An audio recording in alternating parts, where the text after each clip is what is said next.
Նիկոլ Աղբալյան դպրոցում իմ տղայի համադասարանցին է եղել առաջի դասարանից մինչև 9-րդ դասարան։ Ես այսօր էլ եմ պատասխանել լրագրողի, ինչ-որ մի լրագրողի հարցի, նման օրինակելի, դաստիարակված, հայրենասեր, քրիստոնյա, ես չգիտեմ, նման մարդ շատ դժվար է Հայաստանի Հանրապետությունում չեք գտնի։ Նման մարդիկ պետք է մեր ապագան կերտել, ոչ թե նման մարդկանց պետք է տանել ու ինչ-որ հոդվածներ դնել։ Ինչ ասեմ ձեզ, ինքը դպրոցի դեմքն էր, ինչպես Վարդուհին ասեց, բացարձակ երկուսը եւ Միքայելը եւ Դավիթը, իրանք, չգիտեմ, առանձնահատուկ ունակությունների տեր մարդիկ են, չգիտեմ, տենց մարդիկ կան, որոնք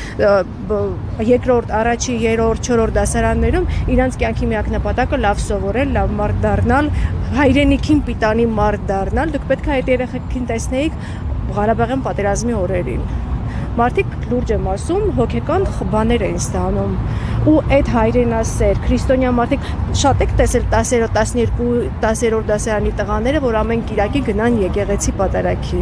Իրանք գնում են, ես էլ եմ գնում իհարկե զորավոր, իմ հետ էլ այնքը շատ եկել ու իրանք նենց են մեկնաբանում Աստվածաշունչը, 1000 տարի եկեղեցի գնացողները տենց Աստվածաշունչ չեն կարողանում մեկնաբանել։ Ու այդ մարդկանց այսօր որոշել են, որ տանեն աբսուրդի ժանրից է, ես չգիտեմ, ես 2 օր չեմ կարողանում ուշքի գալ։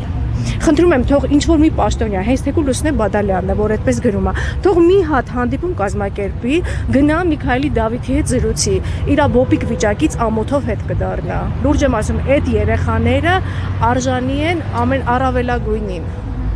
Ու հաստատ ինձ թվում է դա ինչ-որ անկանոն շարժման հետևանք է, որովհետև թիկնապահները հրելով Դավիթի ծնոտին էին խփել։ Ես տենց եմ, ես հնարավոր է, չէ՞, 9 տարի սովորի մի դպրոցում ու ոչ մի օր դա ինչ-որ մի ուսուցչի պատասխանած չկա, հասկանում եք, ինչ-որ կոնֆլիկտ արած չկա։ Այդ դասարանի երևի խաղաղության աղավնիներն էին այդ տղաները։ Ես իմ բոլոր բարերի տակ ստորագրում եմ։ Ու կարող եք նաև գնալ դպրոցում հարցնել։